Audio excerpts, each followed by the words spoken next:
बिया हमार बियाह होता कपार पीटे जब बैठ के कराला बैजाला ए मुझसा बोलबा करिया तक का हो गइल सरकारी नौकरी करेला आय तब का सुनोगा तोहर बाबू तू रह गइल बेकार हारे हारे हारे हम सनम तुमसे हारे कोई हाली कहे कि सरकारी नौकरी ले लो दरोगा तोहर बाबू तू रह गइल बेकार हारे हारे हारे हम सनम तुमसे हारे मनाला ना बात छोटा ले ही से साथ जीना के भरई हम कथा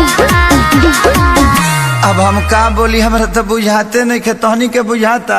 तहार दर्द हमनी के कहते से सुना। अरे नौकरी के भरती निकालिए मोदी चाचा ढेरे लइका बारे बेरोजगार। तहनी से कम दर्द हमरो नहीं खे बाबू सुनो सही रे। आज